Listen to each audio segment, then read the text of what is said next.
Ahoy! Welcome into the Junk Drawer, part of the Korked podcast network. Guys, we are here. We're back again, and we got a new face with us. Gonna hit there that he in is. just a second. Today is August 23rd. What is up, junkies? I am Austin. That's AD. What's up, AD? Austin, would you call me crazy if I said there was 2 weeks until we had Monday Night Football? Oh my gosh. And college football starts on Saturday. Are you kidding me? This is, dare I say I've got a boner right now.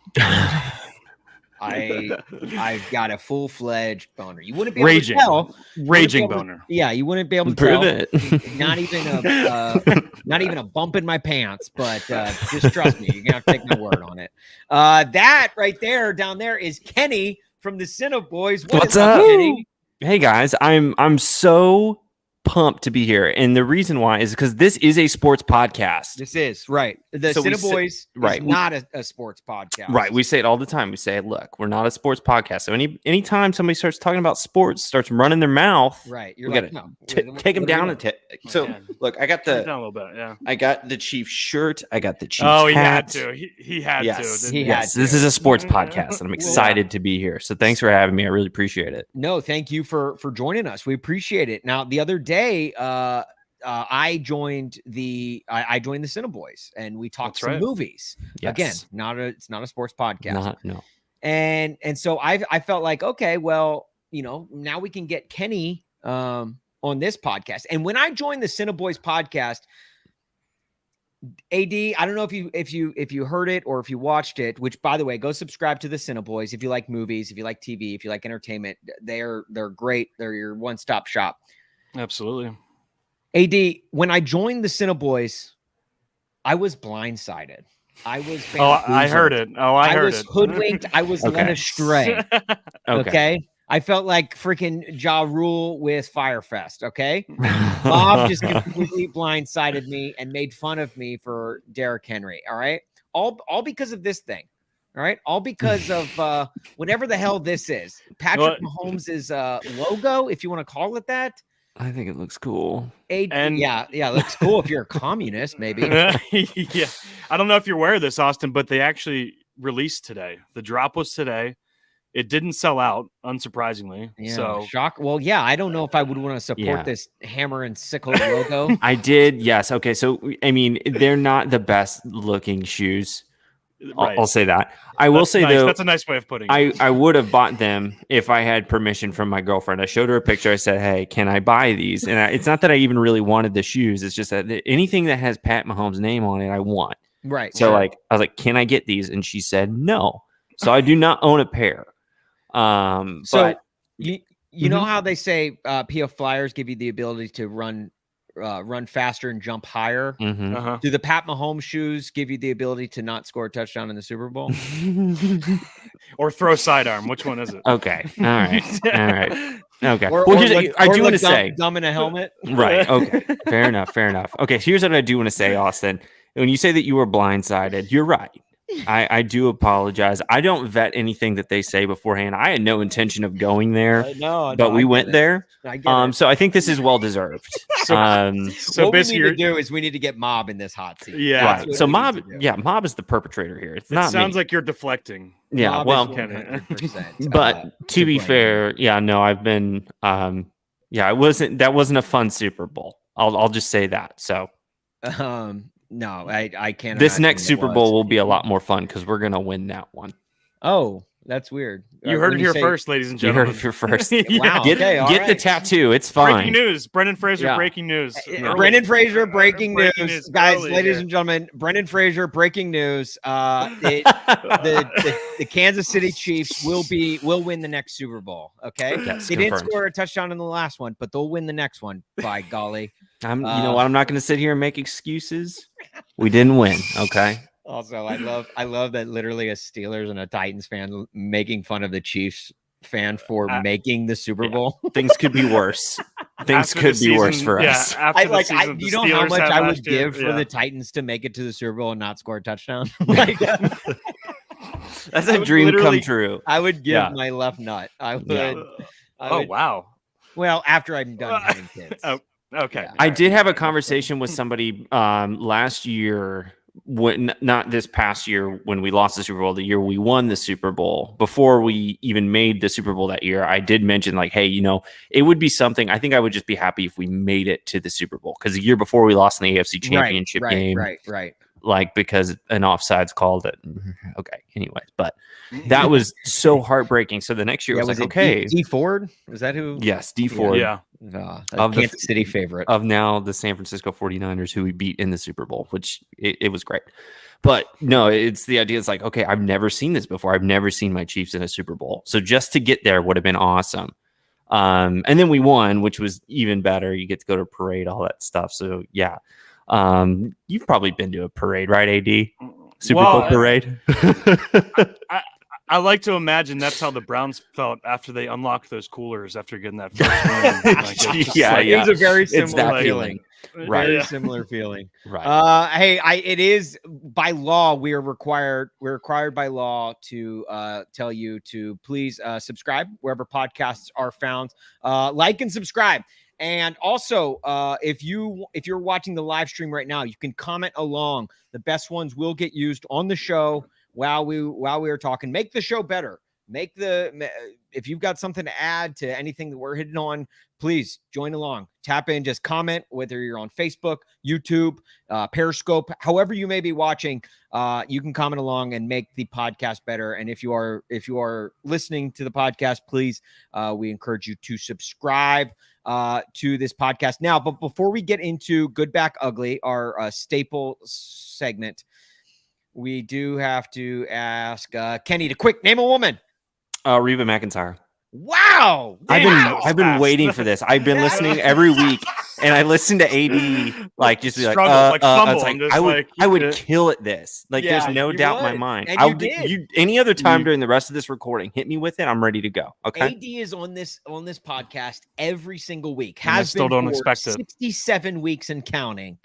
And for whatever reason, still has no idea to AD, name a woman.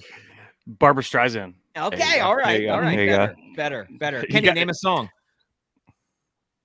Oh, you got him slipping. I was ready to go for the woman, but naming the song. Imagine. There you go. Imagine. All right. I had to think about it. AD, name a song.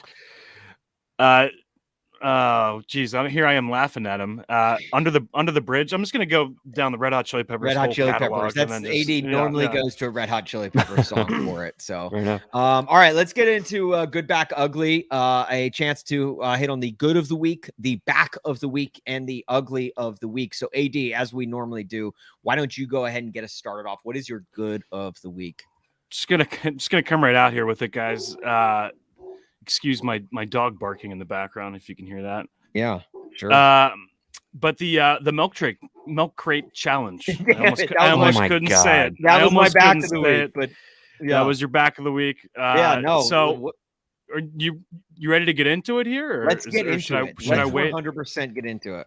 So the Instagram account Little Jupiter, LIL Jupiter, took the liberty of posting just about every single milk crate challenge video there was out there. So if I think we should just watch a couple here and just laugh about it on the stream. Yes, please. Let me pull one up. This is one of the first ones I saw. So obviously the video starts. He's already in the middle. We don't know what happened leading up to it, but as you can see, it just does not end well for this. Is there a video of somebody actually completing this? Because I've yet to see it. That's what I want to know. Yes. I've yet to see it not and fail miserably for it. So for the podcast audience, if you're listening, the milk crate challenge is basically where a bunch of milk crates are stacked up in like a stair step, almost like what Mario used to jump over in Super Mario Brothers. That's a good analogy there. You know, like when you get to the very end and you got to jump onto the flagpole. They're stacked up like that, just milk crates. But obviously, milk crates are not very sturdy. And the higher you get, the more wobblier they are. And so AD is just showing us video after video of. So this was the only one. This is the only one that I saw actually make it. Yeah, that's the first one I've seen. Yeah. Wait, so wow. That's amazing. As you can should see, be president. Yes, agreed. As you can see, he's carrying a rather large bag with him, which seems stupid in this challenge, honestly. But as he's at the top here, he pulls out a book. Oh, and he just starts reading? Starts reading it. And just very casual up there. Yeah. Now he's just rubbing it in. He's flashing the book, and there he goes. Is carrying a sack of books the secret, though? Because really, he's the only person I've seen complete it, and he's the only person that has had a. Look at this guy! See, like, okay. I don't think she just had no chance in the beginning. And why did she stack up anything 3 other than grass? Yeah. Yeah, right. I don't think there's anything more American than this. Well, no, that's what I was getting at. It's like how much dumber are we getting as a society to where it's like this is like something that's like you see someone fall on it and you're like, yeah, I want to try it. It's like, don't give me that vaccine. I don't know what's in it, but I'm gonna go climb that stack of milk crates and hope for the best. Wait. I like this strategy a lot, though. I'm under the impression that skipping that top one, because that's the one that's been messing everyone up. Right. It's that top one. It's going back down. Yeah. It's like going back down from the top one is when they usually fall. It shifts your weight forward. So if you have he tries it. He tries to step over it. And then he's like, oh, no. I like how they put he had some momentum. Where are people getting these many milk crates? I also like the blunt. He held on to the blunt the whole time on this one. That's great. Good for him.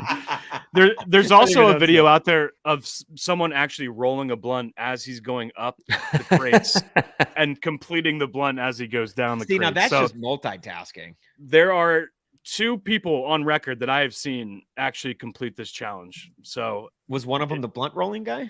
Yes, and then the other one was the book reading guy. So honestly, maybe the key is multitasking. Yeah. It's kind of like whenever you try to keep your balance. When you're standing on one foot and you stare at one thing the whole time, and it helps. It's probably the same kind of concept.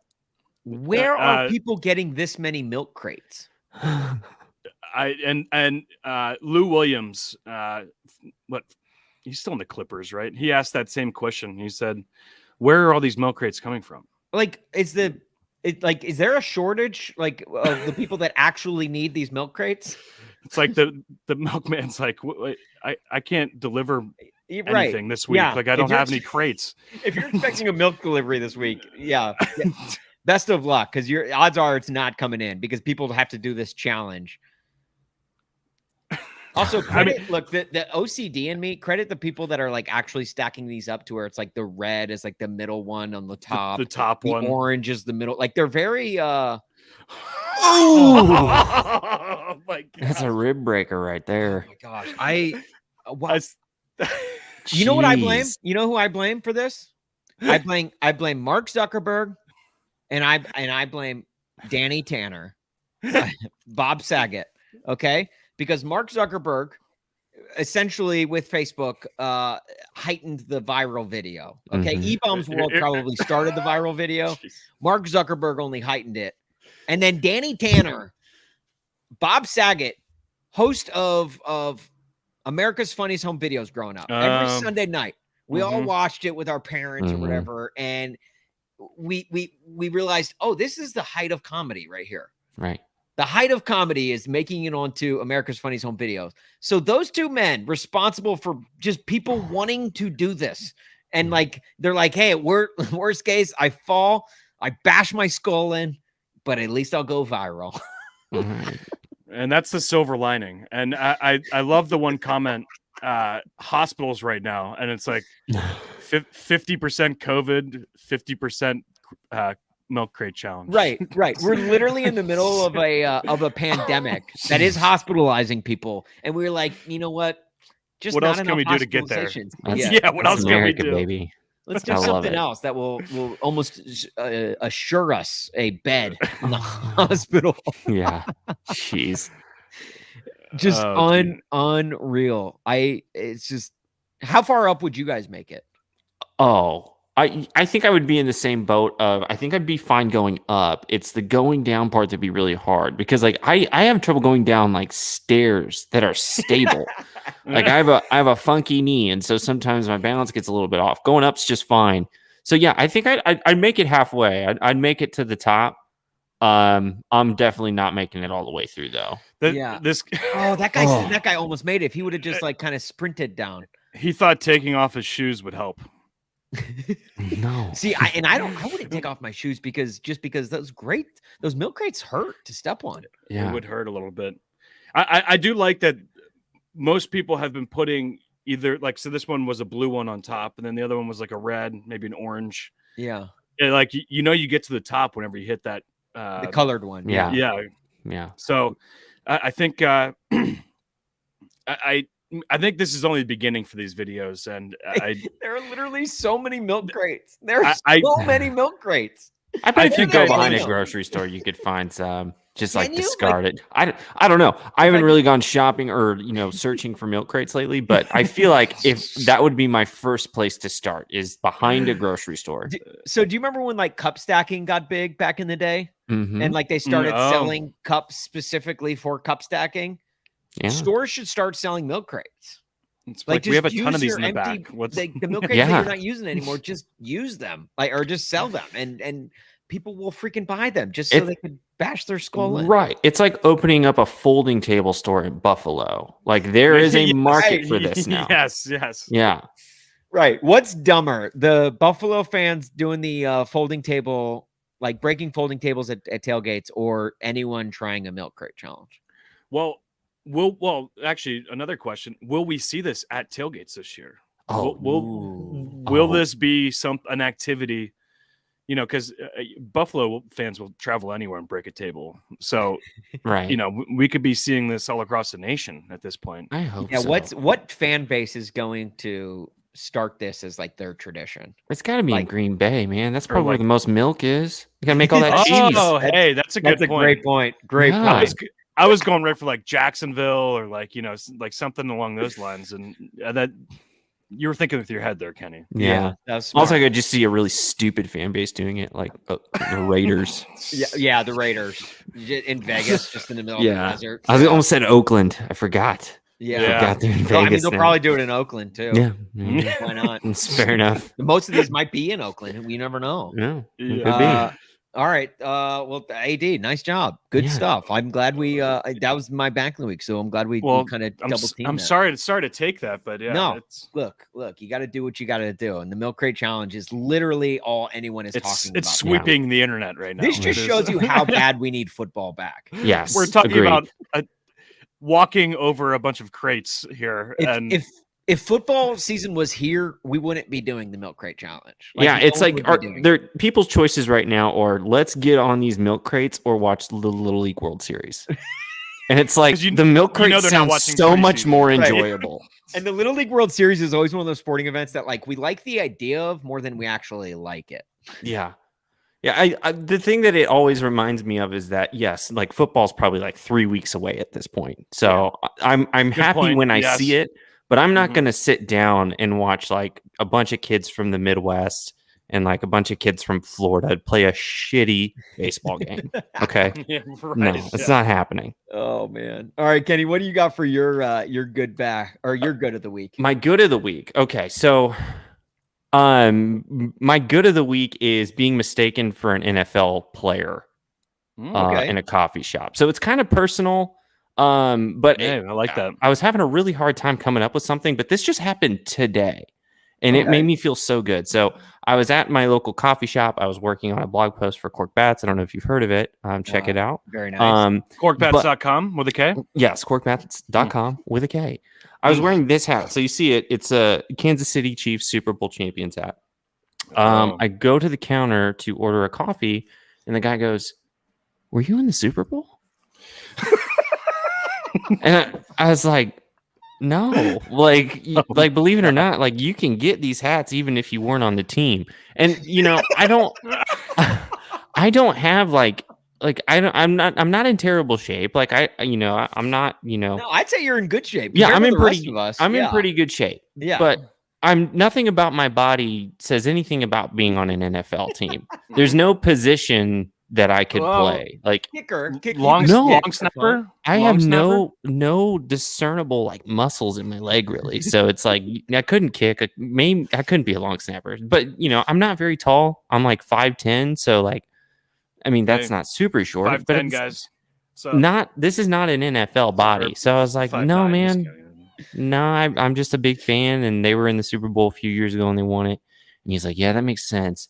I was like, "If you were in the, if you were in the Super Bowl, you'd be wearing your Super Bowl ring." And I was like, "No, like Super Bowl ring. I wouldn't. Like, I wouldn't be wearing a Super Bowl ring. I saw on a Monday afternoon. Yeah, he cracked the code. Yeah, coffee shop. Yeah, at a coffee shop on a Monday afternoon. You realize those rings are like hundreds of thousands of dollars. Like, I'm not just going to wear it out and about. He's like, yeah, if you were a football player, you'd be wearing shoulder pads. Right. He was just like, I don't know, man. Like, if I won the Super Bowl, I'd wear that thing everywhere. It's like, hey, fair enough, dude. Like, if you're wanting to get robbed, I would never wear it. It's like a ring like this size. Like, like weighs your arm down. Right. It doesn't seem comfortable. Like, yeah.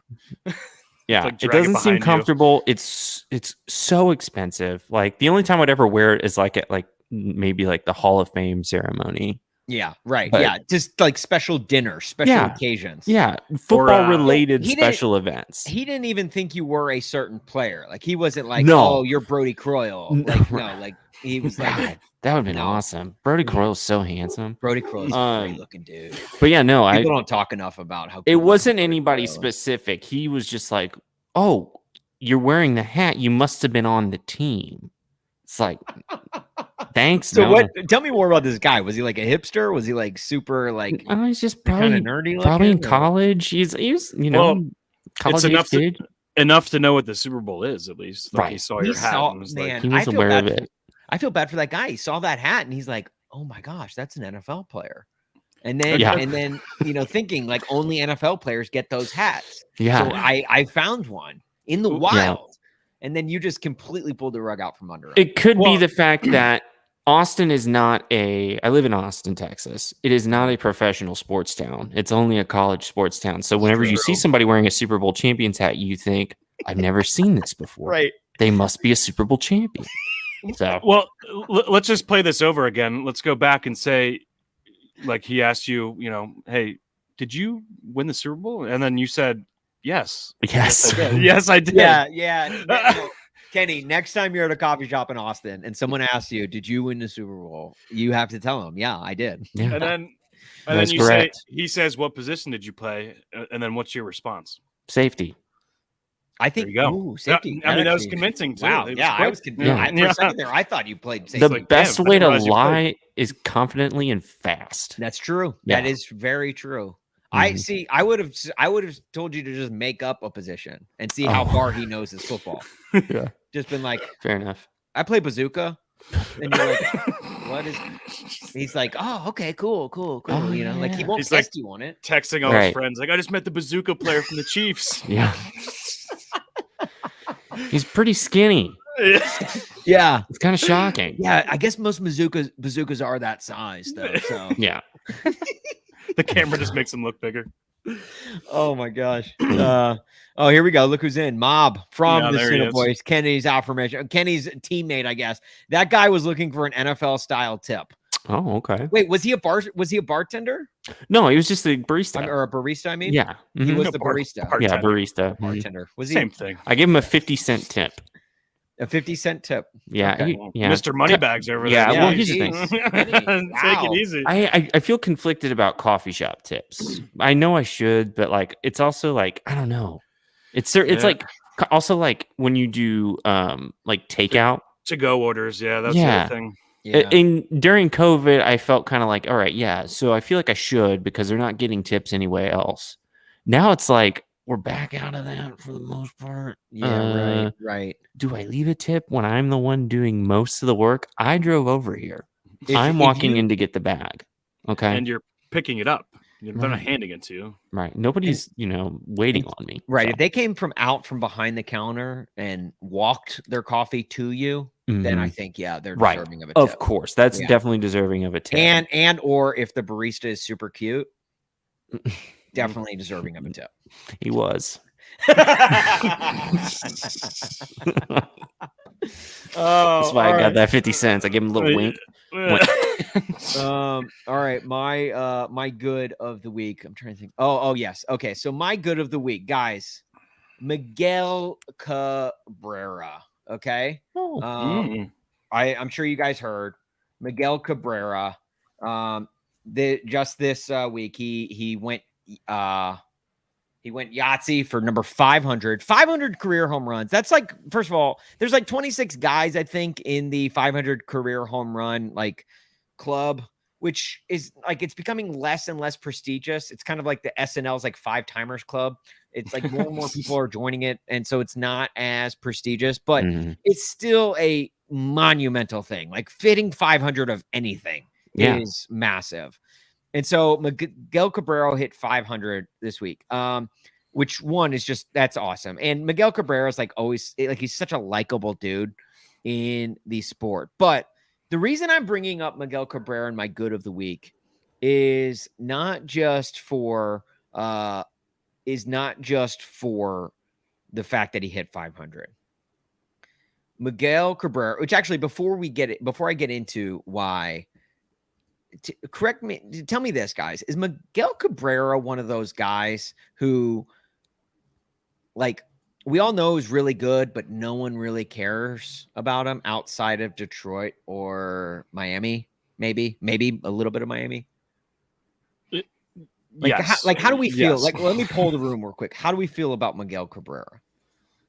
I'm indifferent. Like, I don't have anything against Miguel Cabrera, but like, yeah, it's like he doesn't move the needle for me. Exactly. Like, and that's nothing against Miguel Cabrera. It's nothing against the Tigers. I just like, I've never once like been like, oh, Miguel Cabrera's at bat, let me keep it on this channel.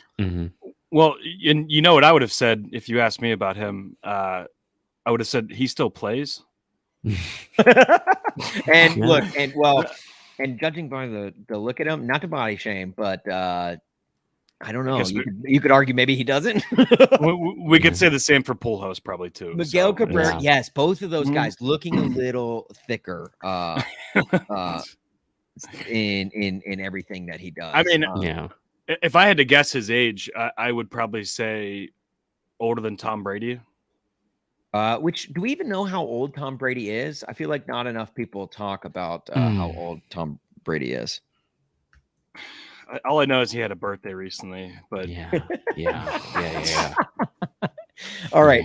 But the reason I bring up Miguel Cabrera is, guys, Miguel Cabrera is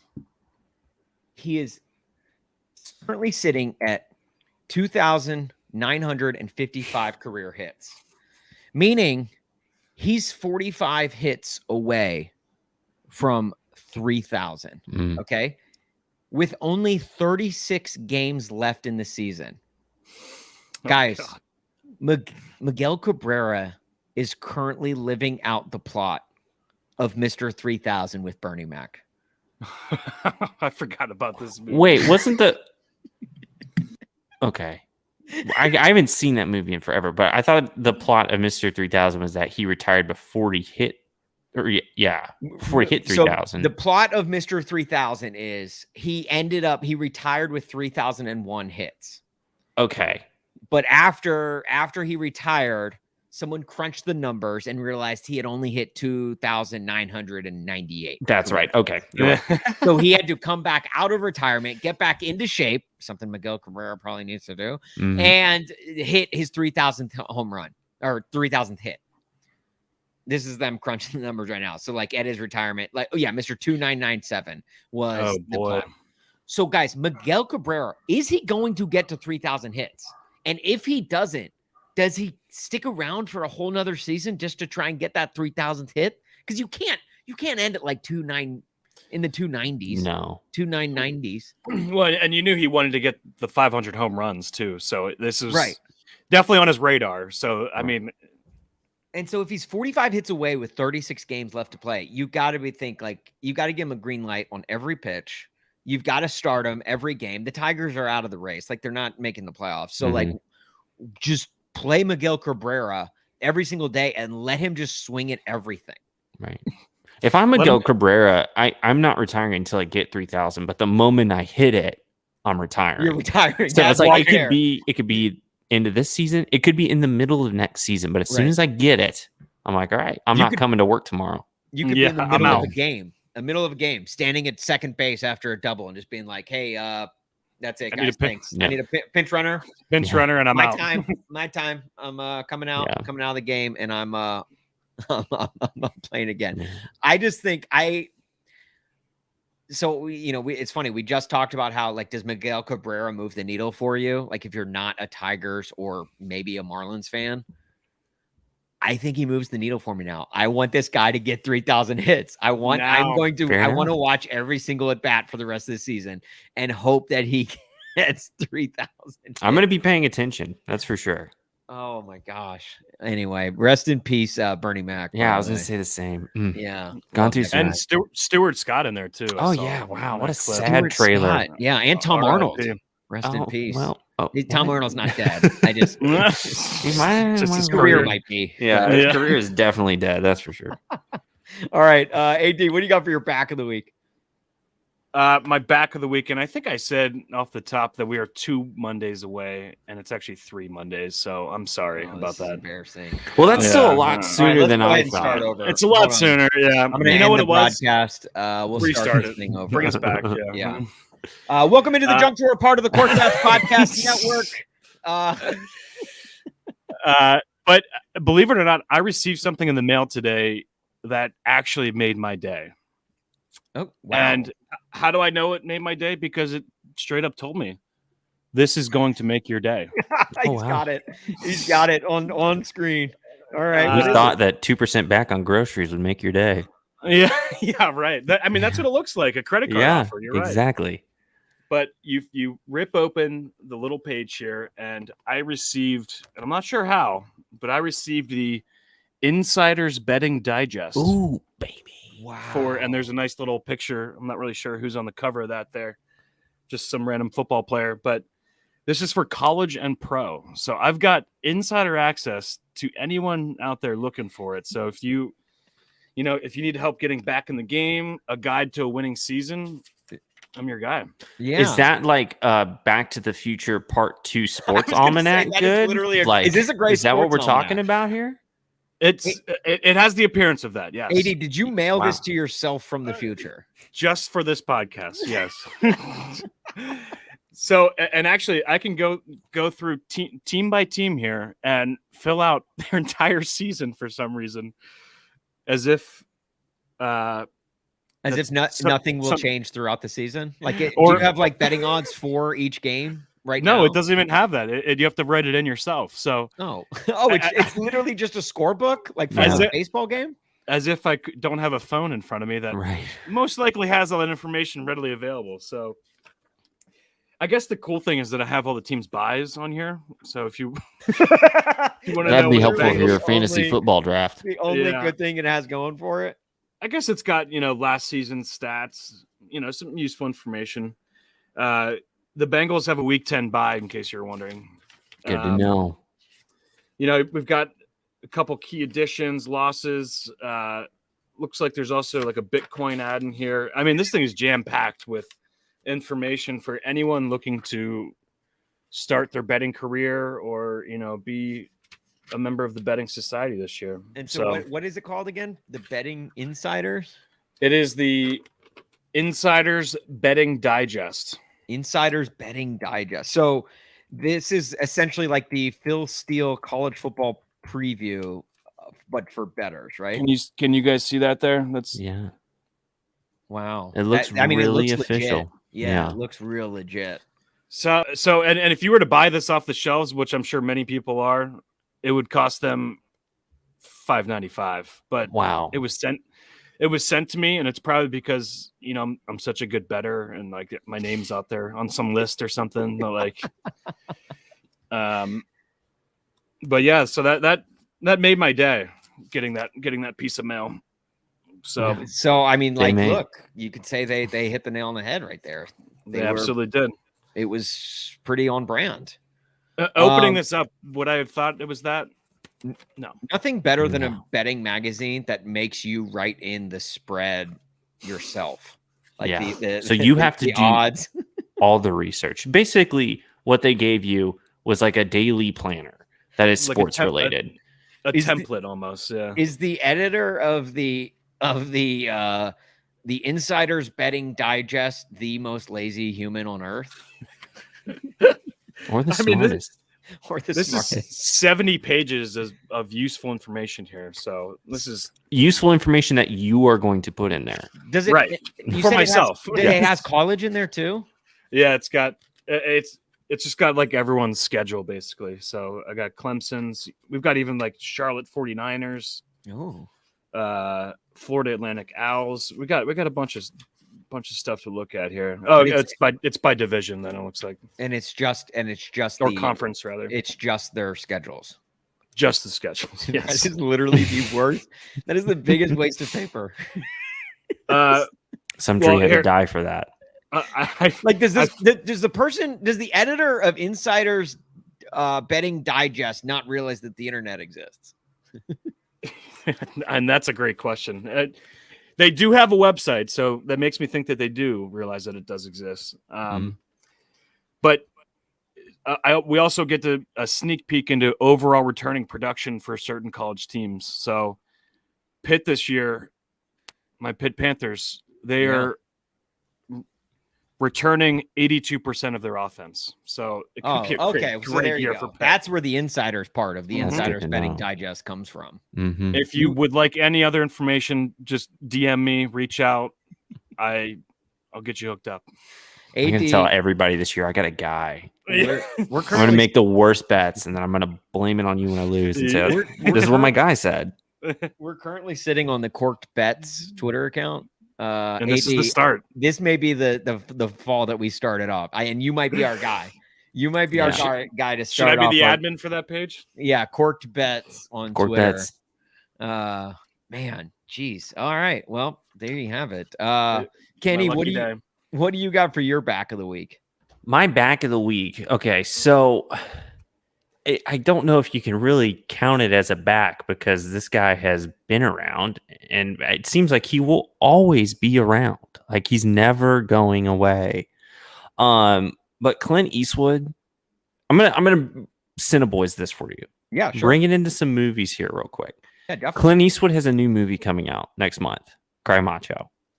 He is the star and he's directing it. Clint Eastwood is 97. He's 91 years old. Oh my god! And he's still directing and starring in films. So we've talked about it a little bit on the podcast, on CineBoiz podcast. Wrote a little bit about it. New blog post for Korked Bats today. But essentially, he's 91. I don't know if you guys know math. Yeah, there's a trailer. I don't know if you guys know math, but he's double the age of like the oldest person we know, Tom Brady. So like if Tom Brady's 44 years old, he's over double. Yeah, that's insane. He's almost 3 times my age, which is like a 91 is like so old. It's like a number I can't even wrap my head around at this point in my life. Right. And I'm sorry, like especially all of our listeners who are in their 90s.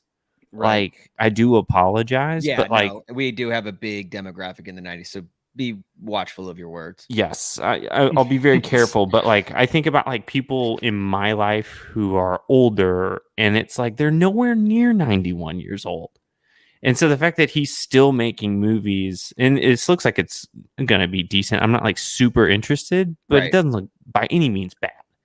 He's still making quality movies.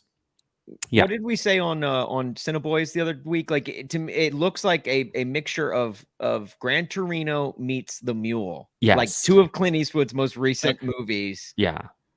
It's because that's what all I could think about was The Mule. Yeah. I couldn't remember the name of the movie. I was going to say I think the Clint Eastwood sex scene in The Mule enters my brain at least once a day unwarranted. So yeah. Oh my gosh, I completely forgot about that. I've blocked it out from my memory, so I didn't remember it until you just said it. So right. Thank you for that. About that You're sex welcome. scene. I think because I blacked out while watching it. Yeah. Yes. You're like, my God. Too. Clint Eastwood has a sex scene when he's like in his late 80s.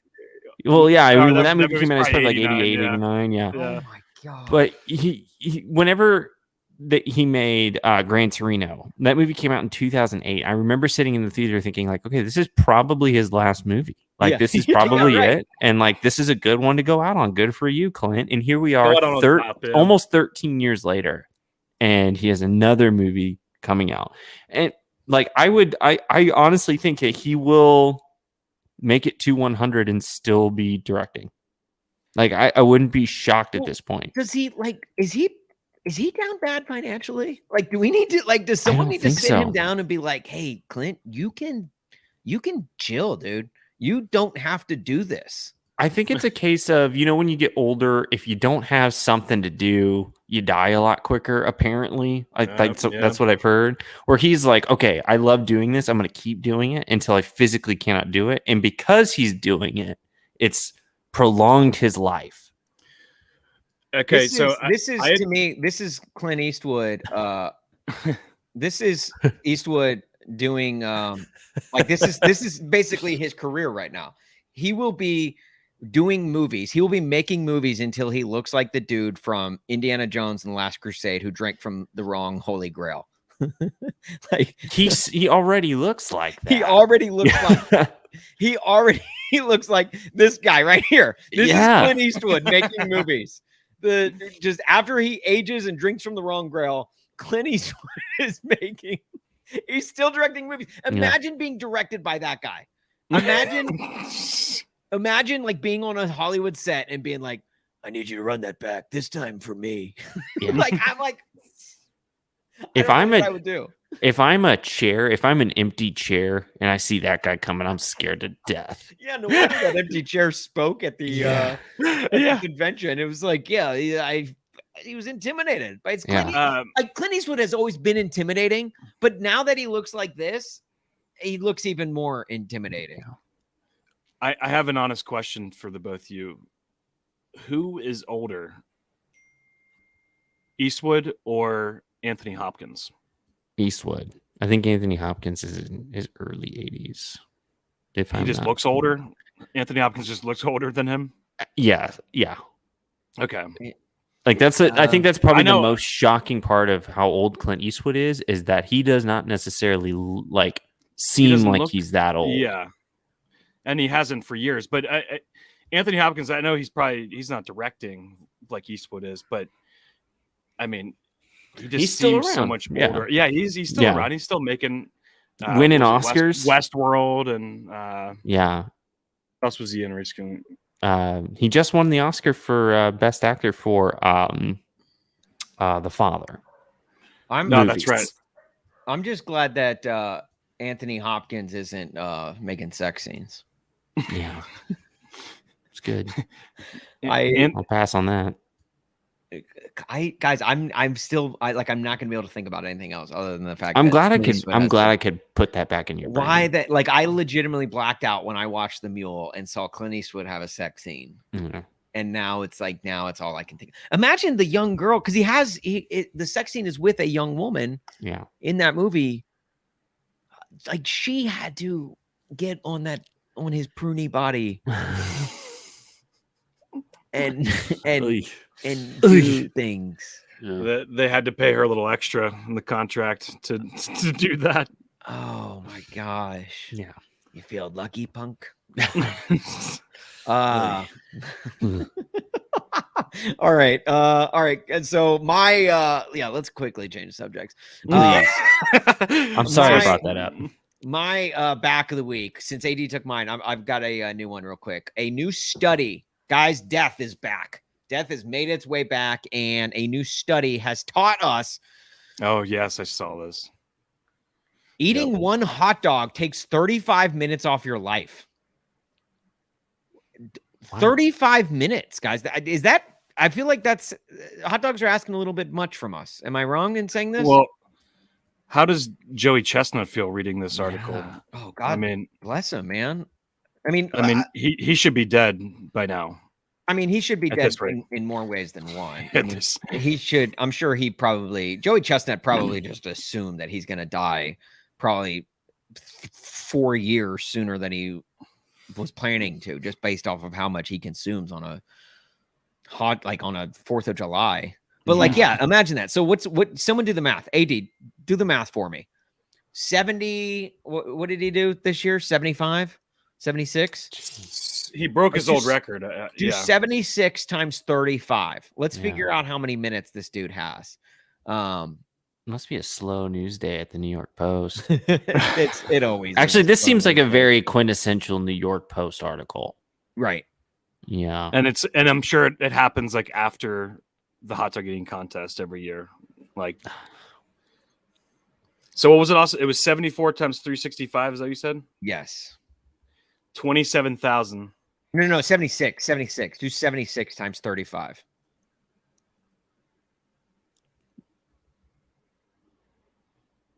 Times 35? Oh, 35. Yeah. Sorry. I Times was doing 35. 2,660. So divide that by 60 now. We're just doing math live in the air. This is a great 40 podcast. Math 44.3. It's a big math podcast. 43 hours. 43 hours. So That's not bad. that's almost like what? almost 2 days. Not even 2 days. I'll take 2 days off my life. Eat 75 but hot keep in dogs. mind though, that's just 1 4th of July for Joey Chestnut. That's true. He's got to So- prepare. He's got to train. That means leading Joey up to it. Chestnut every 4th of July is losing 2 days off his life. Would you do that for the notoriety and the fame of being not just the Nathan's famous hot dog eating contest champion, but being one of the greatest of all times? Like Oh, it only comes around every 4th of July, but every 4th of July he gets compared to Michael Jordan. He gets compared to Tom Brady. He's won more titles than both of them combined. Well, he's the I'd for king of sure. Coney Island. I'd for sure take it. You take it? Oh, for sure. I'm just an Yeah. attention whore. Like I want that so bad. Like I want the notoriety. If it means I'm losing like 10, 20 days off my life, that's Yeah, okay. What was I going to sure. do? Like if I make it that long, if I'm like Clint Eastwood, Yeah. old, You make movies. it's like you make movies. What's 20 days? Right. You know? Yeah, no, I get it. It's like And I love probably hot dogs, man. I Mm. wasn't gonna do it. I probably wouldn't have done anything with that last week of my life anyway. Right. When you're 90, you don't do much. You're probably wishing you would have eaten more hot dogs to take Exactly. more time off your Yeah. life. Exactly.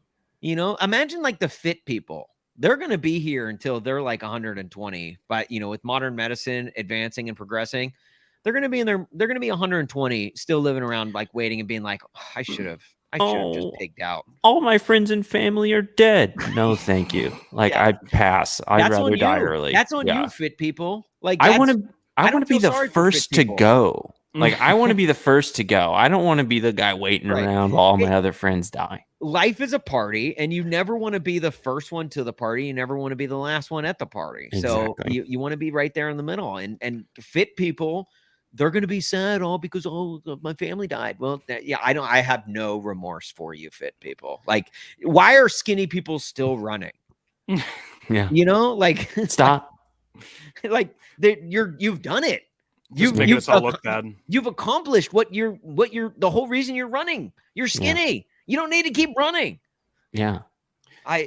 Will we see the hot dog eating contest move to a plant-based hot dog at any time in the future? Oh, damn it, AD.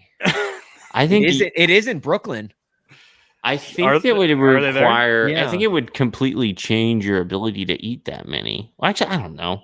I wonder I think if like either a are natural. regular normal hot dog is more or less filling than a plant-based hot dog. I don't think I've had a plant-based hot dog. I don't even know what a plant-based hot dog would look like. Probably weird. Oh, anyway. All right. Let's get to AD. What do you got for your ugly of the week?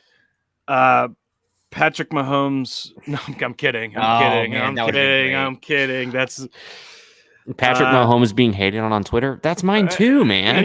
Yeah. I don't get it. Wait, no, it's Patrick Mahomes on his back in the Super Bowl. That's right. Oh, that's what I was trying to Flying through the air, Yeah. throwing sick ass. Again, us just making fun of a Chiefs fan when literally we would have given anything for our team to be in that touchdown position. in the Super Bowl. I've seen my team win a Super Bowl. You can't hurt me anymore. I know. There's no more pain. Yeah. It's all smooth sailing from here. Also, the two CineBoiz the two guys on the CineBoiz podcast who were Rams fans, and then they bolted, and so they're like, "We're gonna jump to a team." Oh, how about literally the best team in football right now, the Kansas City Chiefs? How convenient! That's nice how that works. Yeah, didn't want to buy low on a stock. No, they're like, no, we're gonna go ahead and just root for the winner. You know, we're gonna root for that'd be like jumping on the team, like becoming like a fan of Pfizer, you know, just like I'm gonna root for modern medicine. Just I'm expecting like a little pop-up window here any second from Mob being upset about this, but he'll say something. He'll say something. Mob will say something without question. All right, AD, what's your ugly? So last week I shared a brunch story. Very awkward. It was next to a first date. Go back and listen if you didn't listen yet. Yeah, it's actually a good story. AD's story about brunch last week, phenomenal. It was great. So this is just a quick one. I just want to share it real quick. It was a dinner story, actually. Wow. Okay. Over the weekend, went to dinner.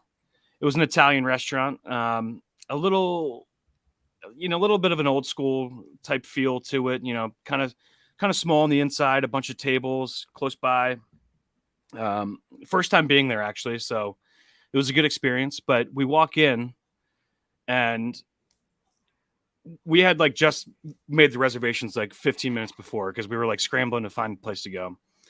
We walk in to the reservations, go upstairs because there's seating on the second floor, and they put us at a table. So there's 3 tables against this wall, and they're all 2 tops. So, you know, there's someone already sitting on the one side. Ours was in the middle, and there was another couple against the window, both wearing like the N95 masks, like you know, super like masked up. Yeah. And this place is not requiring masks, you know, if you're vaccinated right now. So that was cool. We're walking in.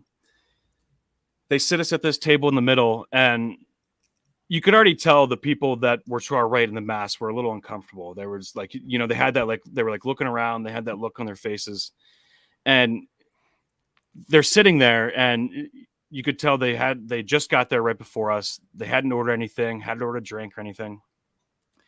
And all of a sudden they like throw their chairs back. They're like, "We're out of here." Like stood up and we're like, "The tables are too close. Like we're out of here." And like stormed out of there basically. And you know, what are we at? Like a year and a half into this pandemic? Yeah. Just about roughly. Like, and like, you know, things obviously opened back up again. So, but seems like they're getting worse. I'm not really sure, but at this point you should know, you probably don't feel comfortable going to dinner.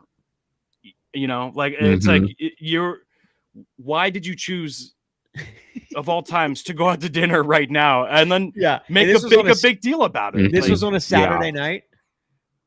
It was last night, so it wasn't. So Sunday night. Well, Sunday night, so weekend night. You're right. Yeah. Maybe they thought it was like, oh, Sunday. Maybe it's not gonna be as crowded, or like, but the tables are close. Like, if you have been there before and you know what this place is, like, why would you try it again? Like, or just get to go food. Like, it's you can still support the restaurant. I don't know. Like, our boxes on these screens are too close. I'm out. I'm really uncomfortable. I'm out here. Like, just like we are a year and a half into this thing, and you're still like, and then like obviously you could hear like the wait staff all like making fun of them, like, oh, I guess the tables were too close, or like something like that. But just imagine 2 weeks in a row.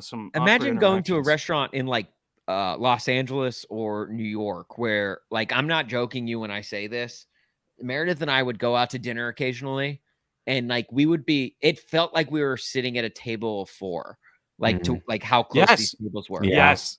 And like the people are right. Like, I'm like, our butt cheeks are touching.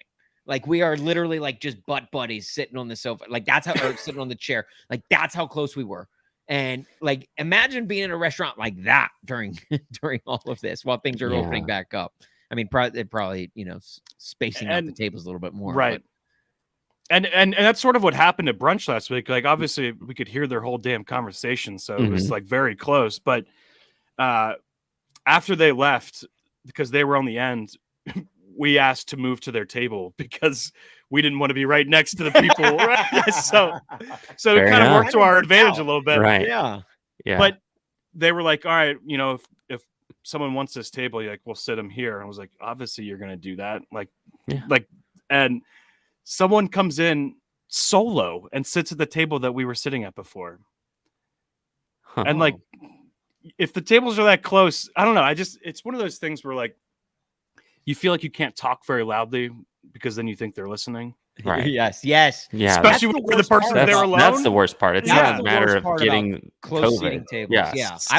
I would rather get COVID than have someone hear my dinner conversation. Totally agree with that. I think with COVID, it's like we've reached that point where it's like we're at like the it's on you part of a pandemic where it's like if you like feel uncomfortable going out in public, don't go. Right. Yes. If you are vaccinated and don't want to wear a mask and no one's particularly like asking you to do it, don't worry about it. Like, I don't know. It's like whenever I think we're past that point where it's like, I expect everyone to have the same thoughts and beliefs I do and act accordingly. Yeah. Right. So like, that's not going to happen. No. And it's like, we know what we need to do. I don't know. I'm hoping it seems ridiculous. I'm hoping after the pandemic ends, we're still social distancing at restaurants just so I can get my space and I can talk. Yeah. Openly That's and not a loudly bad to my thing. wife. Yeah. Well, Yeah. because you have to talk soft. You're like, Right. Do you like? The salad's pretty good, isn't it? I don't. Yeah. You're just like, Right. Even like things like that I don't mind if they heard. Yeah. Like, oh, can I have your crouton? You know, like I don't want to hear. I don't want the people next to me hear that. Like he's judging me for eating this extra crouton. Like, come on. Right. Yeah. Especially when the guy's alone. When the guy's alone, that means he's not engaged with other conversations. Right. So he is only listening to you. He's listening. Right. Yeah. He's definitely listening. Oh man. Oh. Well, AD, my thoughts and prayers go out to you, not to that person who left the restaurant. I do just have one quick ugly to share. I know that was kind of ugly, but not this ugly. This is what just is a this? crime. What do we got? Kenny, please remind me. Do you like shoes? Do you go into the sneakers app? I know. Mob is on there. He tries to get some. I did not. I was not familiar with what it was until Mob explained it to me. So I do not personally go on it, but I know of it and I like it. All right. Well, this will be fun explaining to people that aren't particularly interested in shoes, but you'll understand where I'm going with this. So Travis Scott, I think you guys both know that he's come out with a couple of different pairs of shoes in the past couple years. Yeah. I know those words. Yes. So Travis Scott, his shoes have been very popular. They go for thousands of dollars resale, but you also have the opportunity to get them at retail on this stupid app that I can't stand. That I think Mob just won a pair last week, but I've only won like one pair. I'm not bitter about it at all. Yeah, I'm not bitter. bitter about it at all. And we're not bitter. We're not bitter about the Chiefs being better than the Titans and the Steelers. We're definitely not. I'm definitely not bitter about that. Quick question: whenever you win something on the sneakers app, you still have to pay for it, right? It's not like you just get it. No, absolutely. Okay. Yeah. You win the chance to spend like hundreds of dollars on this. I love it when I win and lose money at the same time. At the same time. Did you guys ever go to Shoe Carnival growing up? Oh yeah. Yeah. I wanted. Yeah. The Shoe Carnival guy who would walk around the store with the microphone. Yeah. I was like, I want that job. That's essentially what the sneakers app is. The sneakers app is just modern day Shoe Carnival on your phone because you win something, but you still have to pay. Like you win, buy one, get one free at Shoe Carnival, but you still have to pay. Yes. At the end. Yes. And that's a good way to put it because so you have the opportunity, which I don't think it's a fair opportunity. It's not for anyone. So if you could enter this quote unquote raffle and then you pay, if you get it, you pay $200 for these shoes. Yeah. Because that's pretty much what the standard is for shoes these days at retail. Yeah.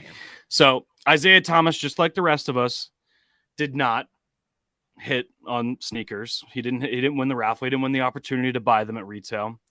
So he takes to Twitter and says, I need them damn Travis Scott ones. I'll pay retail $200 with a signed jersey or shoes for somebody who can plug me? 11.5. Not a chance he wears size 11.5. Two things surprised me about that. Yeah, No, the little size of his feet. 11.5 seems very unrealistic for someone that's that height. And two, he says, I'll pay retail. So he's literally offering someone who got very lucky to get these to pay them $200 and give them a signed jersey. So I think you guys know what happens. Someone took the bait. Oh, of course. Someone, and he gave him a freaking Lakers jersey. Yeah. Like if I'm getting Isaiah Thomas's jersey, I'm not getting an Isaiah Thomas Lakers jersey. I'm getting Isaiah Thomas in his prime. Celtics, yeah. Yes. Yeah. And so this guy, whoever this sucker is right here, fell for it. He gave him the shoes, he says, whatever. I went ahead and looked up these shoes on StockX, which is the resale platform. Do you guys have any idea what these shoes are going for? They retailed for $200. Like going for like on the secondary market? On the secondary market, for size 11.5, Isaiah's size. I'll say 800. 800. Kenny, you got a guess? So this is where like my knowledge of the shoe market does me no good, because when you said resale, you're saying retail is 200 and you're saying resale is 800. That's what Austin's saying. Yes. Yeah. Like how much they're going for now. How much, if you wanted to buy this pair of shoes brand new in the box, never worn. This website StockX offers. It's limited edition, so obviously you're not going to get. Okay, so $500. Well, even if you guys added up your two together, you still wouldn't be there. Stop. So these shoes, shoes, my gosh, $11.5 are going for $3,500. There's no way a signed Isaiah Thomas Lakers jersey is more than like $300. So this guy literally just got, and Isaiah Thomas has like probably hundreds of these jerseys laying around. Oh yeah, he's like, that he can just dish off, especially the Lakers one. Yeah, the Lakers one, exactly. Jeez, Isaiah Thomas. Also, Isaiah Thomas, the dude is like 5'6". There's not a chance he wears 11.5. Who's he buying those shoes for? Do you think it's for a friend? It has to be. It's gotta be. Wife. His dad's taller than him, right? His dad's like 6'1" or something. Yeah. For his dad's for sure taller than he is. Isaiah Thomas. Wait, who's Isaiah Thomas's dad? Isn't it Isaiah Thomas? No, there's no relation. What? I thought that was his dad. No, there's no Isaiah Thomas and Isaiah Thomas not related. Shockingly, they spell their names differently. Did my mind just get blown there? Wait, is this real? For real, you guys? I don't know why. Maybe it's the same name, but they both play basketball. That makes the most sense. It makes the most sense to believe that Isaiah Thomas is Isaiah Thomas's son. But Isaiah Thomas spells his name differently than Isaiah Thomas. Oh, okay. And it's you I learn can hear something new which every one day, man. I can hear which one you're talking about. Right. Too. The shorter one is Isaiah Thomas, whereas the one who Michael Jordan hates is Isaiah Thomas. Yeah, and he was just named after him. I don't know why the hell I thought that it was his dad. But he was I thought it was. I don't understand. He was named after him, but spells his name differently. It's like the short Isaiah Thomas spells it. It's funny. The short Isaiah Thomas's name is actually longer. Longer, yeah.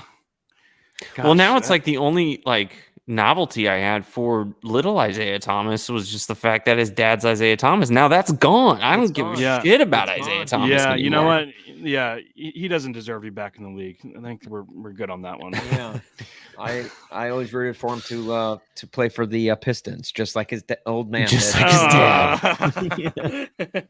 Wow. Well, I don't know what's dumber, the shoe cost or the fact that Kenny and I both thought that was his dad. Yeah. Look, you learn something new every day. When you listen to Frank Facts today? When you listen to the Junk Tour, you learn something new. Frank Facts coming up here in a little bit. Before we get there, Kenny and I still have to give our uglies. Kenny, what do you got for your ugly? Another movie related one. Okay. It's funny how that goes, right? On brand. Look, on brand. Bring a CineBoy onto the podcast, which, by the way, guys, check out the CineBoiz podcast on everywhere where you find your podcast. You can also, if you're watching on our YouTube channel, go ahead and hit subscribe. That way you get the Junk Tour every Monday. You get the CineBoiz every you guys are starting to go live on Saturdays. Yeah, yes. nice. Does Live the on podcast still Saturdays. drop on Monday? It does. So Okay. if that's the benefit, if you're wanting to watch live, you get it early.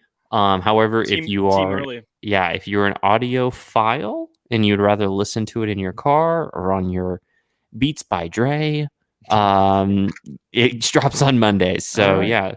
So what's your ugly of the week? So the ugly of the week, we, typically we used to record on Sundays, the CineBoiz podcast. So we would always have the box office numbers for the weekend by the time we record. Since we moved to Saturday, we don't do it anymore. But I did post yesterday on our Instagram about this past weekend's box office. So the movie that was the big release for this weekend, other than the Paw Patrol movie, which I didn't realize came out. The other big release was Hugh Jackman in Reminiscence, which is Warner Brothers film. It's on HBO Max. Yes. It did not even crack the top 5 for box office this weekend. That actually shocked me. What movie was it? Reminiscence. I have not watched it. Mob watched it. He said it's terrible. It didn't get good reviews. It made less than $2 million at the box office this weekend, which is $2 million. Yeah, not good. Oh my god! I wanted came so badly to like this movie. It came in 9th at the box office this weekend because the trailer made it look like a freaking Christopher Nolan movie, like a diet Christopher Nolan movie. Well, it already looked like one. It's his brother, so Jonathan Nolan. Oh, I did. Okay, yeah. So it's Jonathan Nolan, who is also the co-creator of Westworld. Is Christopher Nolan's brother, and so had this movie. To be fair, it didn't get a ton of hype. I don't think Warner Brothers really sold it that well. Yeah, like this is my first time hearing about it. For it. Yeah. So it made less than $2 million at the box office, which, granted, we're still in a pandemic, but people are going to see movies. So $2 million is not great. And buying AMC stock. Don't forget that. AMC stock also doing very well. Yes. So, essentially, when you have a movie on an opening weekend, like a big budget box office, Warner Brothers movie on opening weekend come in at 9th, like that's not great. And it concerns me because it makes me think, okay, well, Warner Brothers already is releasing all their movies on HBO Max. Like, how is this going to affect kind of the B movie market moving forward? Are we going to see movies like Reminiscence in theaters still? Right. Are they going to start just making those exclusive on HBO Max, which they're doing with some movies already? It's concerning. So that's my ugly. My ugly is like, go ahead. I don't feel like it's such a bad thing if we do get less B movies, because I feel like I almost feel like we can like saturate or like we can get the market and dwindle it down to just the best of the best. Like it'll make Hollywood be better. I feel like if it's if not like more hype greenlit, to the ones that are in theaters. Like and you want to go see it. It'll make filmmakers want to make their movies better to become those A level movies that will get the push from the production companies. Sure. Like, obviously, like, because like if you think about it, back in the day, there were only maybe like 10 movies that would come out for the entire year, let's say, give or take. But those movies would all be great. Mm-hmm. Now you get like 10 movies that come out every Friday. Yeah. And like only one of them is maybe good. So like I feel like if we kind of go back to the way things were, I almost feel like this pandemic could maybe help us. I just hope movie theaters don't go away for good. Agreed. I feel like so. Well, you had this whole trailer playing, while we were just talking about it, and I feel like I just saw the whole movie. Yeah, you might have just seen the whole movie in the trailer, and that might be why.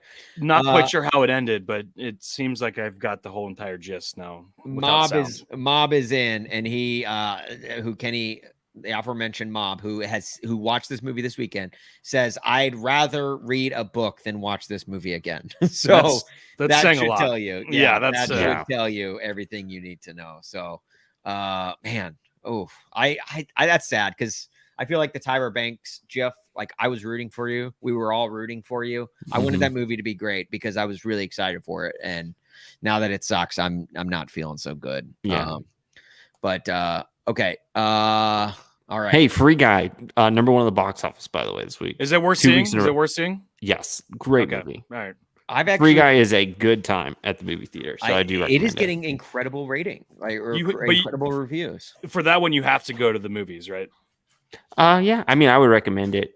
I mean, you can watch it. You can watch it at home. Yeah. Is it out like now? If I want. Oh yes, yes. I see what you're saying. Yes, you do have to go physically to a movie theater to watch it. Yes. Yeah. Okay. My good of the week. My Oh wait, hang on. Grits in the chat.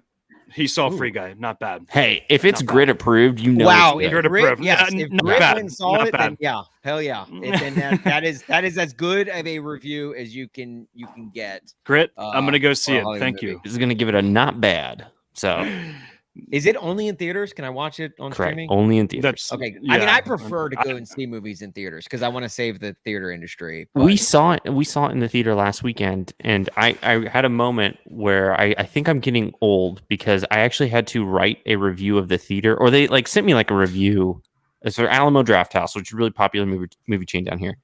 But they asked if we reviewed our experience, if we could, write a little quick thing. So I did, and I said, yeah, it was great. It was a little too loud. Like that was legit. I loved the movie. It was so good, but it was loud. It's loud. Is it because you can drink there? Like no, I think it was just it was just like the theater was loud. And not the people in the theaters. So you're talking about the actual. Okay. I'm talking about the movie was. Okay. Yeah, you might be getting a little old, Kenny. Are you getting old, dude? Yeah, it might be. Like I wrote them a thing. I said, "Hey, we really like your theater. Wow. It's really enjoyable. We love coming, and we plan to keep coming." Is looking to get out of the pandemic, and here you are giving it a negative Yelp review, Kenny. No, I would never do that. The headset boy is literally giving bad reviews to movie theaters. It was directly to them. It was private, and I just let them know. It was more of a recommendation. Right. Yeah. It was constructive criticism. Look, guys, I love the movie. Just turn it down. Turn it down a little bit. Just a little bit. Turn it down just a little bit. It hurt, man. I have never been in a movie theater where I was like, ow. Like, I kind of need to plug my ears. Fellow old man Grit is in. Tell him to get their decibels in order. He's with you. All right. Yeah. Okay. Yeah. Let's talk about my ugly of the week. My ugly of the week, Deshaun Watson. Guys, the NFL is currently doing their top 100 players. 100. Deshaun Watson came in at number 18. Okay. And guys, if you don't mind, real quick, mute yourself. I am going to play just the first part of this Deshaun Watson video of the opening of his, and I'm not laughing. Nothing about Deshaun Watson is funny. But this is awkward as hell. The fact that he was listed on the top 100 players at 18, and this is how they opened up his segment. Okay, you ready for this? Let's get to it.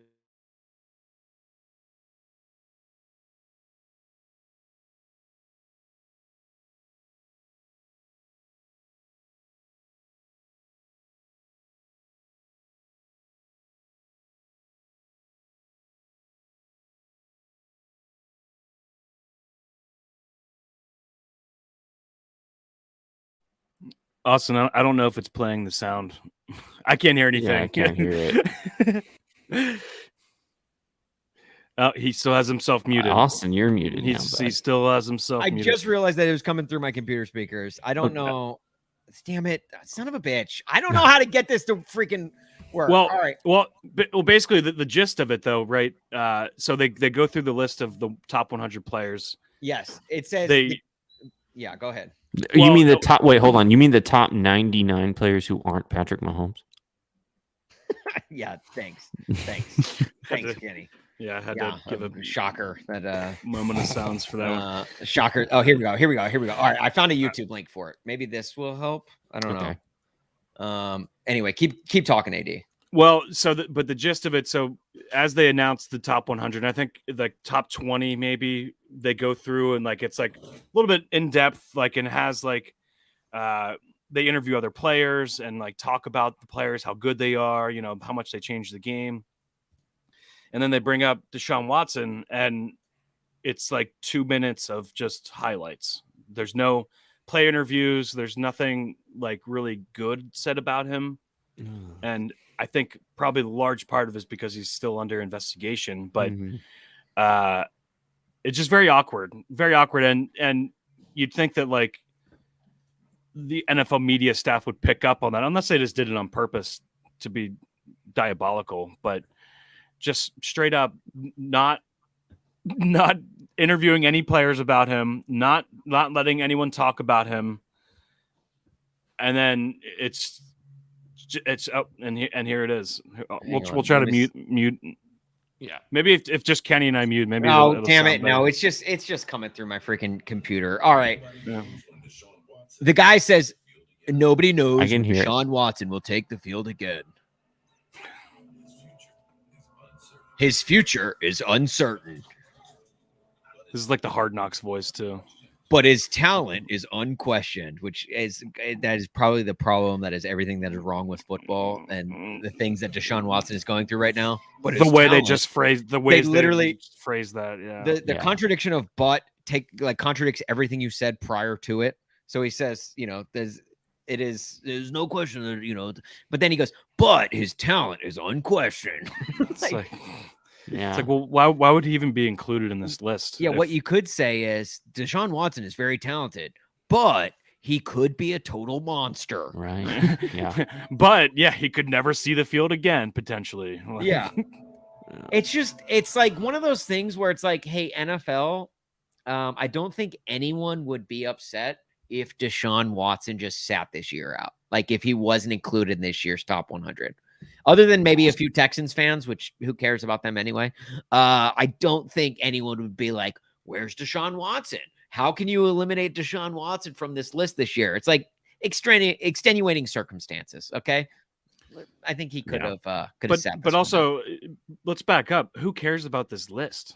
They do this every year, and it's just, I'm sure. Yeah, like maybe it gets you excited for the year, but like these are all the players voting for other players. So like, if you're an NFL fan, you pretty much know who's going to be on that list, anyways. So like, you know, is this list going to affect who you draft in fantasy? Probably not. You know, it's is this list going to give you a win in the win column? No.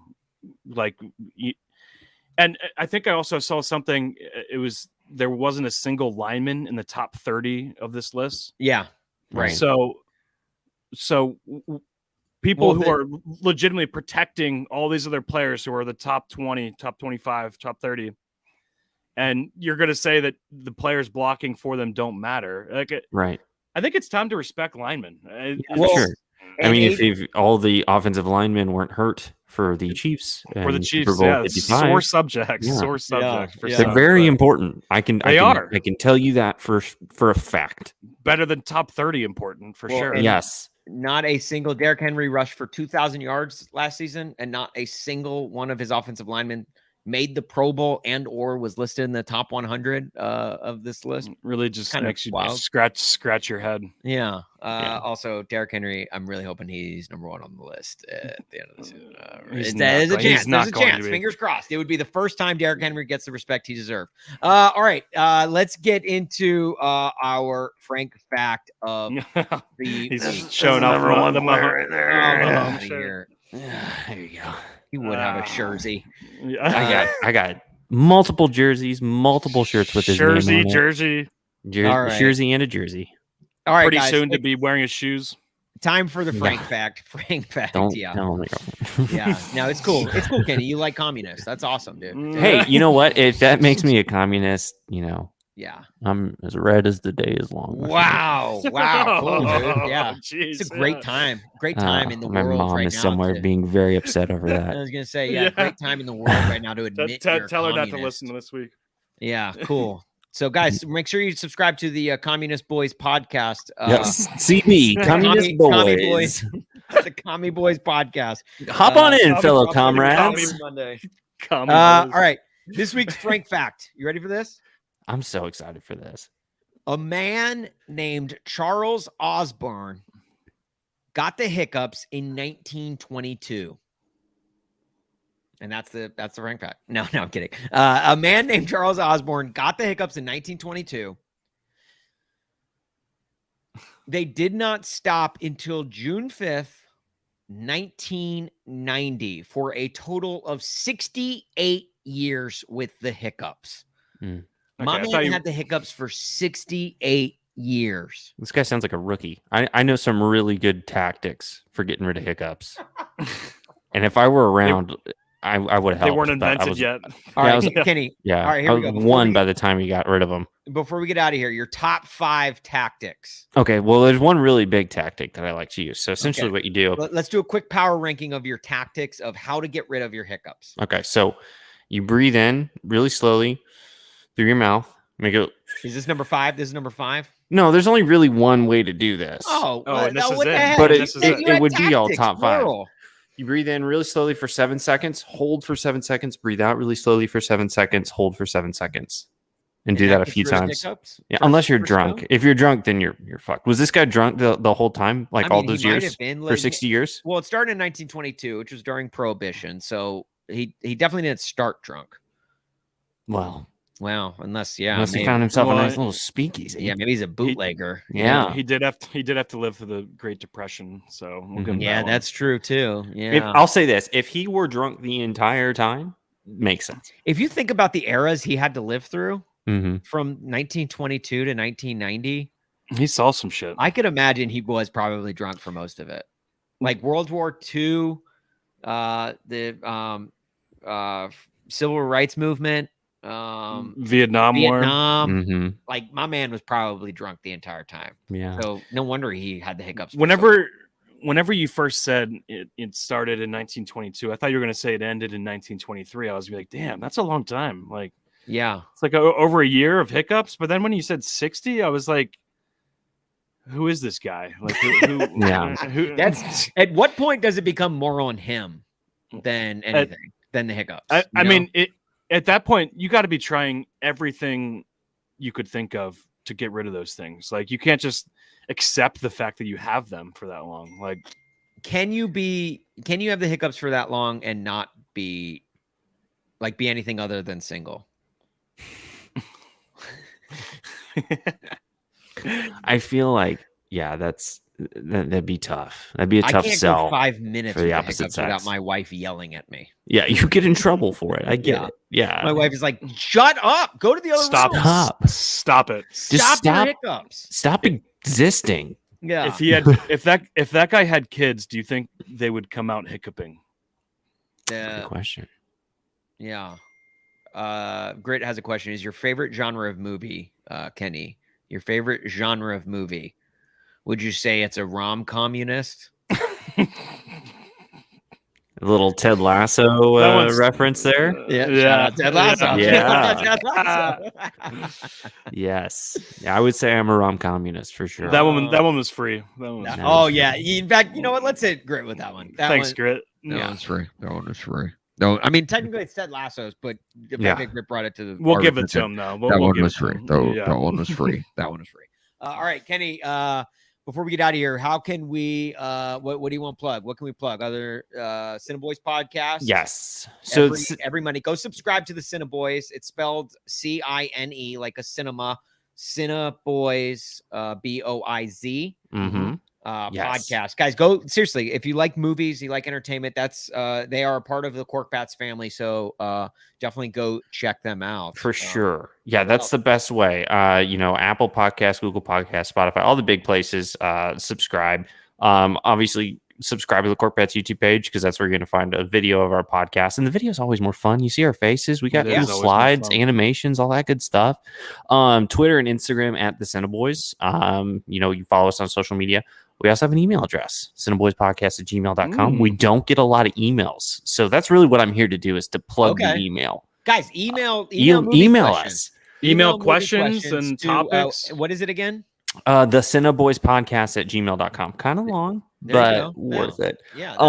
So there's that. And then the biggest thing is that, we love doing our podcast. We thank you so much, Austin, and you guys for just giving us this kind of platform to, do our podcast and be a part of Korked Bats at the same time, which is great.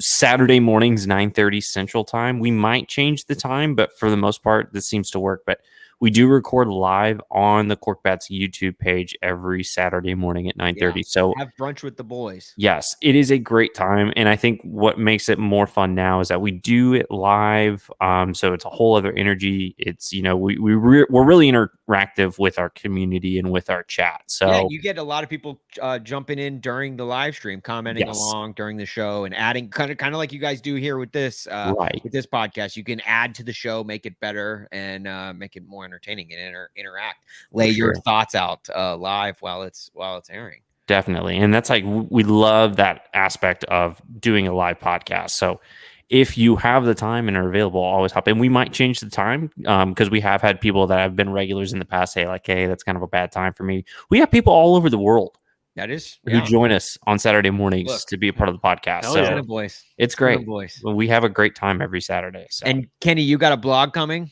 I do. It's already up. It's on the Korked Bats. Oh, it's already up. It's already up. Hey, korkedbats.com. I'm gonna check that out right now. It's September movie preview. Korked with the K, the September movie preview. Yes. Go check it out. Korkedbats.com. A lot of Clint Eastwood is old talk. So yeah. Also, September 2nd, Korked Bats 2 is coming at Korked Bats 2 on Instagram. Get ready. Get ready. Glad that we got Kenny here. Do you want to talk about sequels?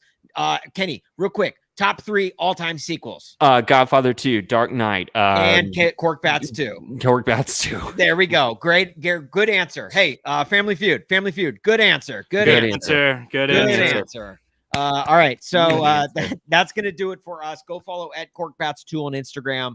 September 2nd is when we're launching, but we've got a little bit of content coming through, sprinkling in there. Little trickle in. Yeah, some teasers coming your way. We just dropped one actually today at 2:22 for Korked Bats 2. So go check it out, and also check out just follow Korked Bats on all the socials. AD, you got anything for the road?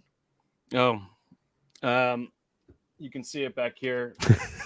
This is a very healthy plant. Don't forget to water these guys. Don't forget to water your plants. If there's one thing you learn every single week, other than the Frank fact, it's don't forget to water your plants. It's hot out there. Also, AD, I know Kenny, you're kind of new at this. I don't know. You might not know, but AD, do you happen to remember how I close this thing out each week? What is it? Let's see if Kenny knows. Yeah, Kenny, do you know? Is it? I think it's ahoy. Ahoy! No,